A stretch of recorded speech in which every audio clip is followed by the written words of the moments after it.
निदा खानम, आप देख रहे हैं सियासत टीवी पर हिंदी समाचार। एक नजर डालते हैं आज की हेडलाइंस पर।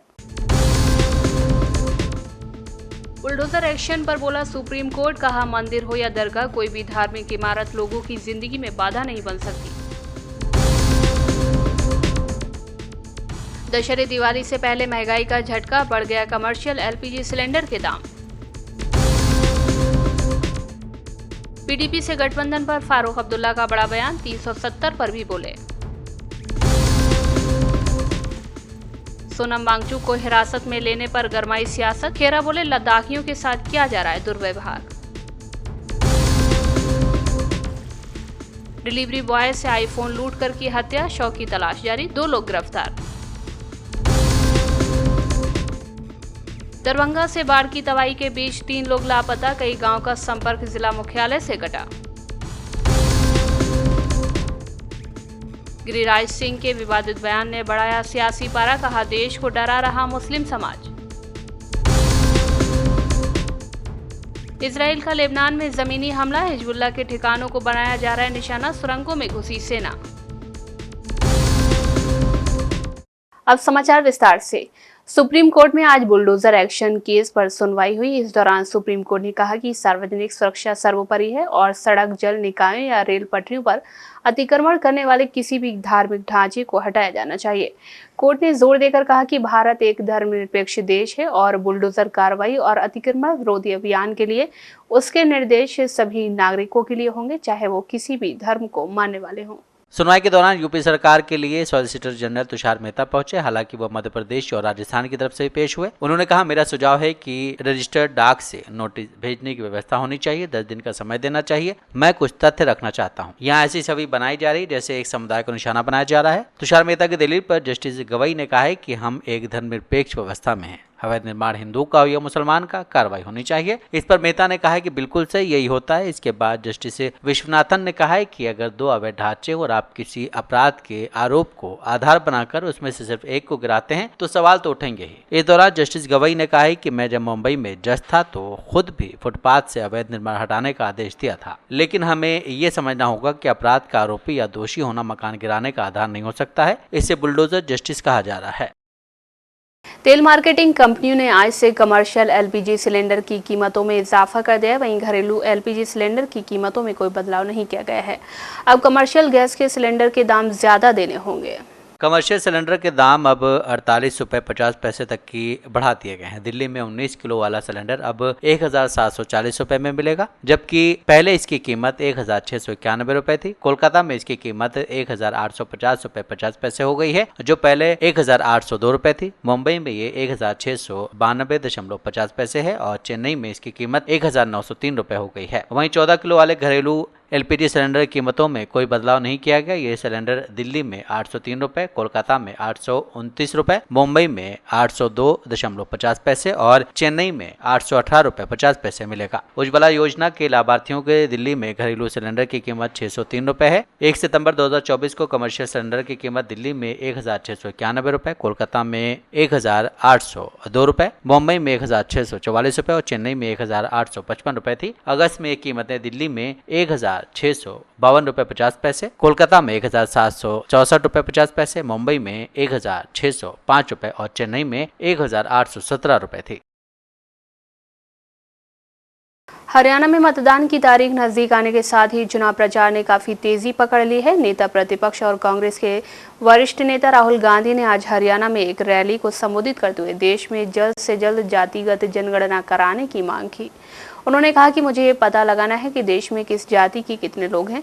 उन्होंने अग्निवीर और अडानी मुद्दे को लेकर भी सरकार पर तीखा हमला बोला। आपके लोग सेना में जाते थे,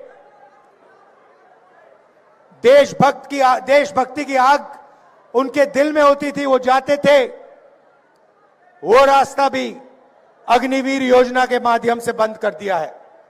भाई और बहनों, आप जानते हो अग्निवीर क्या है? आप जानते हो अग्निवीर क्या है? क्या है अग्निवीर? क्या है बताओ?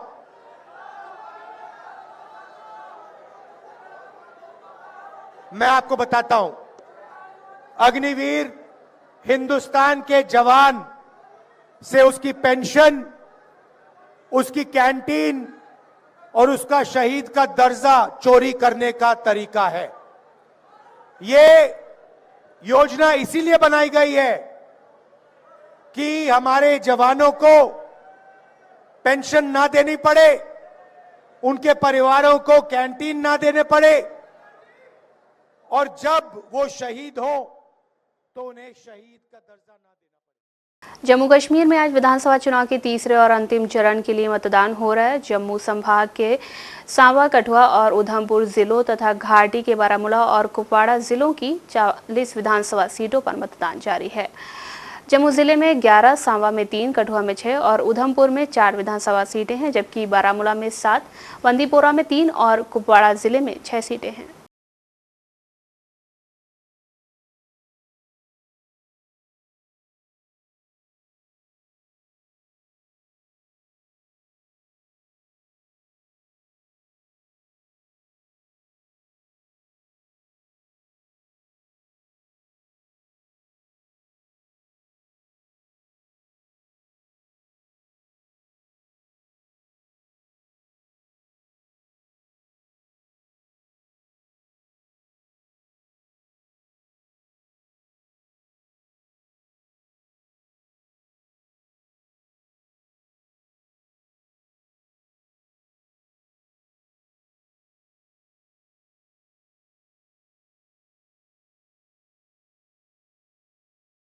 जितने भी हमारे पोलिंग स्टेशंस हैं वहाँ पर अश्योर्ड मिनिमम फैसिलिटीज़ अवेलेबल हैं। तो जैसे कि पानी, आपका ramps, wheel chairs for the PWD, electricity, washrooms, all of this is already there. Apart from that हर एक AC में कुछ स्पेशल पोलिंग स्टेशंस हैं जिसको, और आपने एक शायद अगर आपने देखा होगा हंडवारा का जो बड़ा अच्छा एक पिंक पोलिंग स्टेशन है, pink polling station, green polling station, youth man polling station, PWD man polling station. So ये एक एक्स्ट्रा फ्लेवर ऐड कर रहे हैं to the entire democratic process. Apart from that we have some unique polling stations, और उनमें जितने भी हमारे जो आप बॉर्डर के इलाके हैं, स्पेशली जो बियॉन्ड फेंस हमारे पोलिंग स्टेशन है वो हैं। जैसे कि हमारा number 1 polling station of the country Simari उनमें से है, which is a unique polling station. सभी फैसिलिटीज़ वहाँ अवेलेबल है, और जो भी वोटर आ रहा है वो एक अच्छा एक्सपीरियंस लेके जा रहा है। इसीलिए again I request each and everyone to come out and vote today. Jammu Kashmir के 7 जिलों की 40 विधानसभा सीटों पर हो रहे मतदान में वोटिंग प्रतिशत बताता है कि मतदाताओं में काफ़ी उत्साह है। सबसे ज़्यादा वोटिंग प्रतिशत उधमपुर में देखने को मिला। इसी कड़ी में डेमोक्रेटिक प्रोग्रेसिव आज़ाद पार्टी के अध्यक्ष गुलाम नबी आज़ाद ने कहा कि मेरा सभी मतदाताओं से ये निवेदन है कि वो अपने मत का इस्तेमाल करें। नहीं, मेरे ख्याल में 1/4 हिस्सा तो नई जनरेशन होगी जो इन 10 सालों में 18 साल के हुए होंगे। तो मेरे ख्याल में 1/4 पॉपुलेशन तो स्टेट की उन्हीं की होनी चाहिए, और उनकी आशाएं आकांक्षाएं सब समुदायों से और सब लोगों से अलग है, क्योंकि अनएम्प्लॉयमेंट ही इस वक्त सबसे बड़ा मुद्दा युवकों के लिए है, और वो युवकों का मुद्दा नहीं है, पूरे समाज के लिए है, माता पिता के लिए भी है। और पिछले कई सालों से एम्प्लॉयमेंट का कोई योजना नहीं बनी, कोई प्रोग्राम नहीं बना, और लाखों लड़के और लड़कियां हमारे पास पढ़े लिखे हैं, पोस्ट ग्रेजुएट हैं, PhD है, लेकिन उनके कहीं नौकरी का या एम्प्लॉयमेंट अपॉर्चुनिटीज का रास्ता नहीं। सर, रिकॉर्ड तोड़ वोटिंग हुई, पहले 2 फेज हुए। नहीं, ये हम लोगों की आदत है, हर इलेक्शन का हम रिकॉर्ड तोड़ देते हैं। हर इलेक्शन में ऐसे ही पोलिंग होती है, और कॉन्स्टिट्यूंसी टू कॉन्स्टिट्यूंसी फर्क पड़ता है। जहां कंपटीशन टफ होता है, कैंडिडेट तकड़े होते हैं, वहां ज्यादा पोलिंग होती है। जहां कैंडिडेट्स कमजोर होते हैं सब पार्टी के, तो वहां उसी तरह से पोलिंग भी कमजोर होती है। जम्मू कश्मीर में इस वक्त तीसरे और आखिरी चरण के लिए वोटिंग जारी है। इस बीच बड़ा सवाल यह है कि आखिर केंद्र शासित प्रदेश में किसकी सरकार बनेगी। अनुच्छेद 370 को हटाए जाने के बाद पहली बार हो रहे चुनाव में यहां मुख्य तौर पर कांग्रेस नेशनल कॉन्फ्रेंस गठबंधन, भाजपा और PDP के बीच मुकाबला है। इस बीच पूर्व मुख्यमंत्री और नेशनल कॉन्फ्रेंस के अध्यक्ष फारूक अब्दुल्ला ने दावा किया है कि कांग्रेस NC गठबंधन की सरकार बनेगी। उन्होंने त्रिशंकु विधानसभा होने की स्थिति में निर्दलियों और पीडीपी से मदद लेकर सरकार बनाने को लेकर किए गए सवाल पर कहा है कि अनुमान लगाना आसान है, लेकिन हम नहीं जानते कि ये विधानसभा होगी या नहीं। सिर्फ पीडीपी से चुनाव बाद गठबंधन के सवाल पर फारूक अब्दुल्ला ने कहा है कि कौन जानता है, देखते हैं। राजनीति में कुछ भी खारिज नहीं किया जा सकता सिवाय इसके कि हम बीजेपी के साथ नहीं जा रहे हैं। निर्दलियों से समर्थन लेने पर उन्होंने कहा है कि कोई परवाह नहीं है, अगर उनके पास हमारे जैसे ही सिद्धांत है तो मुझे यकीन है कि कांग्रेस और हम उन्हें समर्थन से नहीं रोकेंगे। हम एक मजबूत सरकार चाहते हैं। उन्होंने इंजीनियर रशीद से समर्थन के सवाल पर कहा है कि देखिए वो शर्तें लगा रहे हैं, उनका इरादा गठबंधन को कमजोर करना है। साथ ही उन्होंने कहा है कि हम समझते हैं कि कांग्रेस के लिए ये कहना आसान नहीं है कि हम अनुच्छेद 370 का समर्थन करेंगे, लेकिन इसे नहीं भूलना चाहिए कि राहुल गांधी संसद में पहले व्यक्ति थे जिन्होंने अनुच्छेद 370 का बचाव किया था। लद्दाख के लिए विशेष दर्जे की मांग को लेकर लेह से दिल्ली तक पदयात्रा कर रहे शिक्षाविद और जलवायु कार्यकर्ता सोनम वांगचुक अनशन पर बैठे। लेह से चलकर दिल्ली पहुंचे एक्टिविस्ट वांगचुक और उनके करीब 150 साथियों को दिल्ली पुलिस ने सोमवार की रात सिंधु बॉर्डर पर हिरासत में ले लिया था। इन लोगों को अलग अलग थानों में रखा गया। सूत्रों की माने तो सोनम वांगचुक और उनके करीब 30 साथियों को बावाना पुलिस स्टेशन में हिरासत में रखा गया है। अब इस पर कांग्रेस नेता पवन खेरा की प्रतिक्रिया सामने आई है।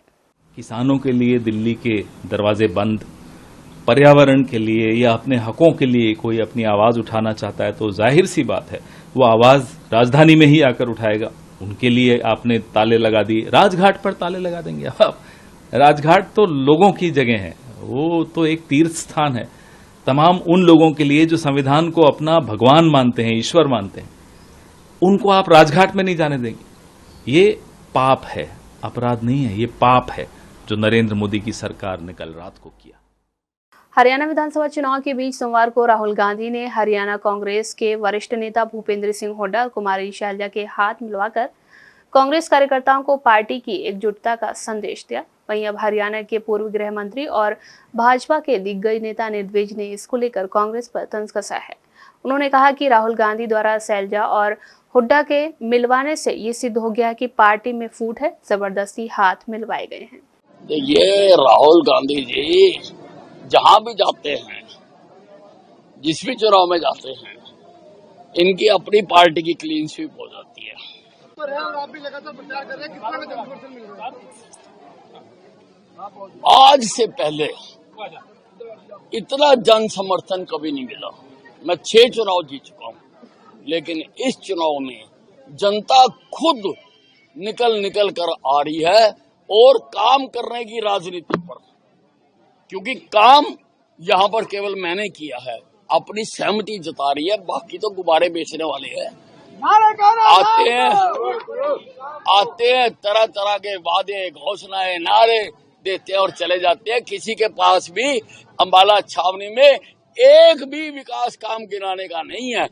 मैं तो अपने पर्चे बांट रहा, लोग पूछ रहे अनिल भी तो कामों के पर्चे बांट रहा, तुम्हारे कामों के पर्चे कहाँ हैं? पर मुझे किसी ने बताया जो काम ये करते हैं उसके पर्चे बांटे नहीं जाते। दिल्ली सरकार सड़कों को गड्ढा मुक्त बनाने की मुहिम के तहत कैबिनेट मंत्री सौरभ भारद्वाज और आम आदमी पार्टी के वरिष्ठ नेता मनीष सिसोदिया ने अलकनंदा और सीआर पार्क क्षेत्रों में सड़कों की स्थिति का निरीक्षण किया। निरीक्षण के दौरान मनीष सिसोदिया ने कहा कि मुख्यमंत्री अरविंद केजरीवाल की मुहिम है कि दिल्ली की सड़कों को पूरी तरह से गड्ढा मुक्त बनाया जाए और अब इस मुहिम का असर जमीन पर दिख रहा है। केजरीवाल जी ने जो मुहिम दिल्ली में अब शुरू की है जेल से आने के बाद कि दिल्ली की सड़कों को गड्ढा मुक्त बनाना है, उसका असर अब दिखने लगा है। पहले अरविंद जी गए थे, फिर बाकी मिनिस्टर्स भी माननीय मुख्यमंत्री जी के साथ में गए हैं, हम लोग भी जा रहे हैं। मुझे लग रहा है इसी तरह से बहुत जल्द अब दिल्ली गड्ढा मुक्त हो जाएगी। आप देखिए ये सड़क कल तक बहुत इस पर गड्ढे थे, तो इसका इंस्पेक्शन किया गया था कल और आज ये बनके सही हो गई है। अभी इस पर थोड़ा सा काम रह गया है, आज रात को और बनके सही हो जाएगी। तो इसी तरह से एक्टिव मोड में सरकार है। अरविंद केजरीवाल जी पूरी नज़र रखे हुए हैं। मुख्यमंत्री जी को, मंत्रियों को, सभी विधायकों को, सबको उनके निर्देश हैं कि पूरी दिल्ली को गड्ढा मुक्त करना है। बीजेपी वालों ने पिछले 1 साल में पूरी दिल्ली को परेशान करने के लिए जगह जगह गड्ढे किए हैं, सड़कें बनने का काम रोका है, रिपेयर नहीं होने दी गई है। लेकिन यूपी के लखनऊ में फ्लिपकार्ट के डिलीवरी बॉय भरत कुमार की हत्या की खबर मिलने पर सनसनी फैल गई। भरत कुमार 23 सितंबर की रात से लापता था, जिसकी शिकायत उसके परिवारजनों और फ्लिपकार्ट कंपनी ने की थी। मोबाइल की लास्ट लोकेशन के हिसाब से पुलिस को सुराग मिला। पुलिस ने 2 युवकों को गिरफ्तार किया है। युवकों की निशानदेही पर भरत की लाश बाराबंकी के मोती इलाके से गुजरी। इंदिरानगर में पुलिस ढूंढ रही है। एसडीआरएफ की टीम भी शव को ढूंढने में लगी हुई है। हमारे भाई 24 तारीख को प्रतिदिन की तरह डिलीवरी के लिए ऑफिस गए। ऑफिस से पार्सल उठा करके डिलीवरी के लिए निकले थे। 2:30 बजे के आसपास थे। वो डिलीवरी करने जहाँ गए थे वहाँ से वो लापता हो गए। उसके बाद हम लोगों को शाम को कंपनी द्वारा फ़ोन जाता है कि आपके भाई जो है कहाँ है, कुछ पता है? तो हमारे द्वारा बता देगा कि मुझे कोई जानकारी नहीं। हम लोग तुरंत आए, उनसे मिले, चीज़ें सब ढूंढे, बहुत प्रयास किए। तो फिर अब क्या हुआ है? अब लगातार टीमें उनको खोज रही हैं। टीमें जांच में ये स्पष्ट आया है कि हिमांशु नाम का जो लड़का था उसने जो है अपने फ़ोन नंबर और आईडी से पार्सल को मंगवाया था, जो कि उसने जो है मौके पहुंचने के बाद उसने कह दिया कि ये गजानंद ने पार्सल मंगवाया था, ये गजानंद को पार्सल दे दो। तो जो गजानंद था ये पार्सल उसको डिलीवर करने के लिए उसके पास गए थे। उसके बाद से कुछ नहीं पता आज तक। तो इन बीच में उनका लोकेशन ट्रेस किया गया होगा तमाम माध्यम से, उनके पास हर तरीके से जो है लोकेशन ट्रेस की गई, जिसमें सब चीज़ें क्लियर हो गया है कि मेरे भाई की हत्या गजानंद और आकाश ने की। तो मोबाइल डिलीवर करने गए थे तो पैसे न देकर उनकी हत्या कर दी गई है। यस जी, जो है जब पैसे डिलीवर करने से जब पैसे मांगे तो उन्होंने पैसा न देने के बजाय इनको अपहरण करके इनकी हत्या कर दी गई। कार्रवाई पुलिस का भी उससे कितना संतुष्ट? पुलिस की कार्रवाई से हम पूरा संतुष्ट हैं। उन्होंने पूरा सपोर्ट दिया, अभी भी हमारे साथ लगे, हर एंगल से हर तरीके से जो है काम कर रहे हैं। मैं इतना ही चाहता हूँ कि मेरे भाई को न्याय मिलना चाहिए। बस जितने इस तरीके के विरुद्ध के लोग हैं उनको कड़ी से कड़ी सजा मिलनी चाहिए। बस एक भी कोई बचना नहीं चाहिए। आपके बड़े भाई के कितने बच्चे थे, क्या था फैमिली बैकग्राउंड? भाई हमारे जो है मैरिड थे, उनकी पत्नी है, परिवार उनका है। बिहार के दरभंगा में बांध टूटने से स्थिति भयावह है। कोसी नदी का पानी तेजी से प्रवेश कर रहा है। बहाव बहुत ही ज्यादा है, इसके चलते कटाव हो रहा है कि गांव का संपर्क जिला मुख्यालय से कट गया है। बाढ़ पीड़ितों के मुताबिक किरतपुर के भोबौल गांव में बाढ़ टूटने से करीब 2 लाख लोग प्रभावित हुए हैं। कुल 25 से 30 गांव जलमग्न हैं। उनका कहना है कि 3 लोग लापता भी हैं। बाढ़ पीड़ितों ने बताया कि वो लोग बहुत पहले से कह रहे थे कि बोरा में बालू भरकर किनारे में रखा जाए, लेकिन नहीं सुना गया। प्रशासन की ओर से कोई नहीं आ रहा है। यहाँ पर पर्याप्त रोशनी के लिए जनरेटर की व्यवस्था, अस्थायी शौचालय, कम्युनिटी किचन, नाव आदि की सुविधा दी जाए। उन्होंने कहा है कि खाना नहीं मिल रहा है, ड्राई राशन नहीं मिल रहा है, एनडीआरएफ एसडीआरएफ की टीम भी नहीं है। साथ ही आपको बता दें कि बिहार में करीब 16 जिले ऐसे हैं जो बाढ़ से प्रभावित हैं। इन जिलों में पूर्वी चंपारण, पश्चिमी चंपारण, अररिया, किशनगंज, गोपालगंज, सीतामढ़ी, शिवहर, सुपौल, सिवान, मधेपुरा, मुजफ्फरपुर, पूर्णिया, मधुबनी, दरभंगा, सारण और सहरसा शामिल हैं। इन 16 जिलों में 55 प्रखंडों में 269 ग्राम पंचायतों के अंतर्गत लगभग 9.90 लाख जनसंख्या बाढ़ से प्रभावित हुई है। बिहार में 8 जिलों पर तटबंध टूटा है। उधर बाढ़ को देखते हुए एनडीआरएफ और एसडीआरएफ की 15-15 टीमें बाढ़ राहत एवं बचाव कार्य में जुटी हैं।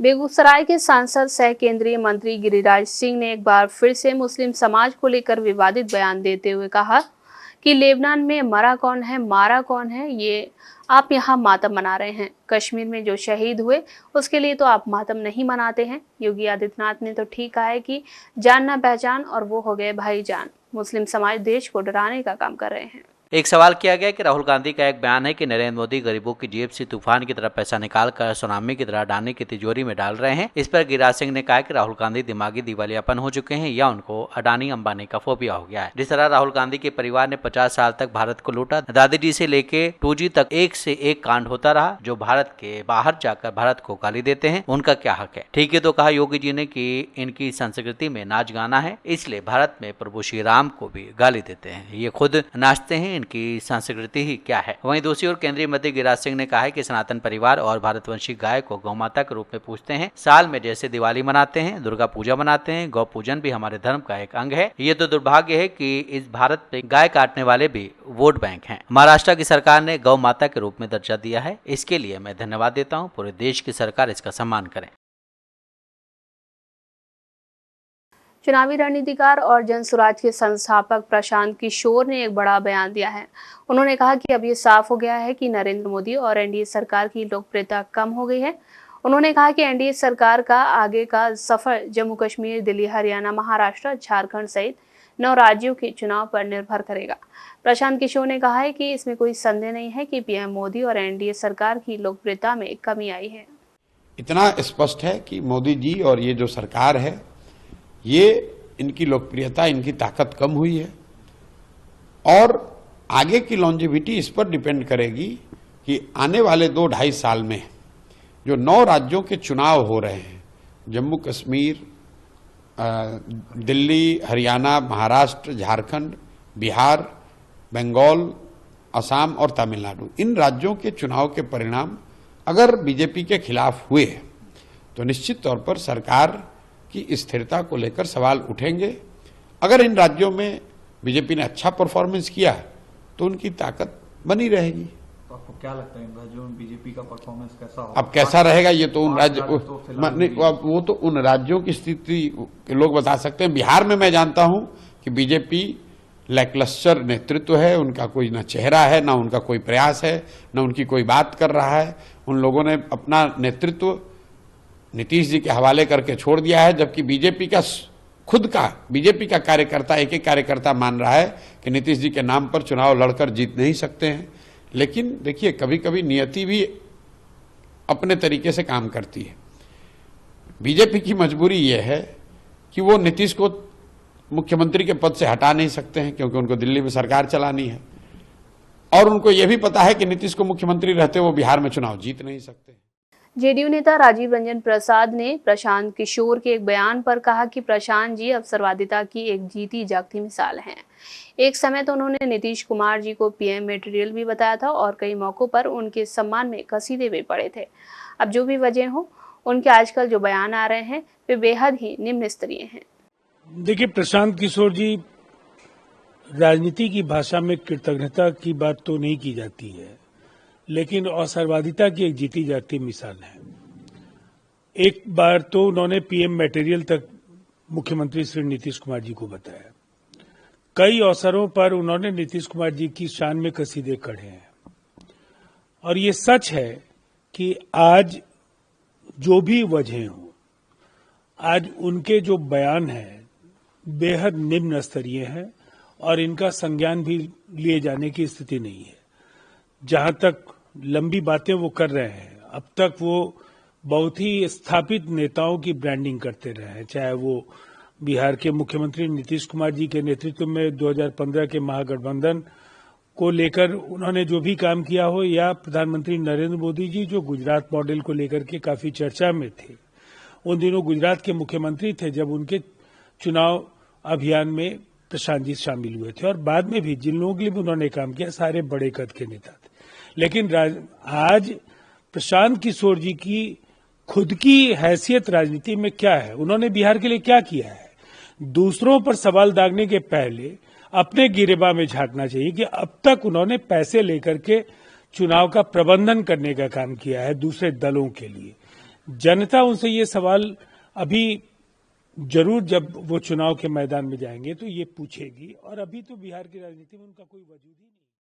इजरायली सेना ने लेबनान में ग्राउंड ऑपरेशन शुरू कर दिया है। इजरायल ने सोमवार रात कहा कि उसने दक्षिणी लेबनान में लक्षित जमीनी हमले शुरू कर दिए हैं। सेना ने कहा कि उसके सैनिकों ने दक्षिणी लेबनान में हिजबुल्लाह के ठिकानों और बुनियादी ढांचों के खिलाफ सीमित और लक्षित जमीनी हमला शुरू किया है। इजरायली सेना ने कहा है कि वो सीमा के नजदीकी गांव को अपना निशाना बना रहे हैं, यहीं से हिजबुल्लाह इजराइल पर हमला करते हैं। आईडीएफ ने कहा है कि इस हमले के लिए उनके सैनिकों ने हाल ही में ट्रेनिंग ली थी। आईडीएफ ने बताया कि ये हमला खुफिया जानकारी के आधार पर किया जा रहा है। इजरायली एयरफोर्स इसमें उनकी मदद कर रही है। इस हमले के बारे में इजराइल ने अमेरिका को पहले ही जानकारी दे दी है। अमेरिका ने कहा है कि इजराइल ने उन्हें जानकारी दी है कि आईडीएफ लेबनान में हिजबुल्लाह के बुनियादी ढांचे को निशाना बनाते हुए सीमित ऑपरेशन शुरू कर रही है। अमेरिका के विदेश विभाग के प्रवक्ता ने बताया कि हमें जानकारी दी गई है कि उन्होंने इजरायली सीमा से सटे लेबनान पर हिजबुल्लाह के ठिकानों पर निशाना बनाना शुरू कर दिया। इजरायली सेना हिजबुल्लाह की सुरंगों में घुसकर तलाशी ले रही है। वहीं आईडीएफ के रडार पर इजराइल को लेबनान से अलग करने वाली ब्लू लाइन के पास हिजबुल्लाह की सुरंगें हैं। इससे पहले साल 2006 में इजरायली सेना लेबनान में घुसी थी। तब इजराइल और हिजबुल्लाह के बीच 30 दिनों तक जंग हुई थी। इसमें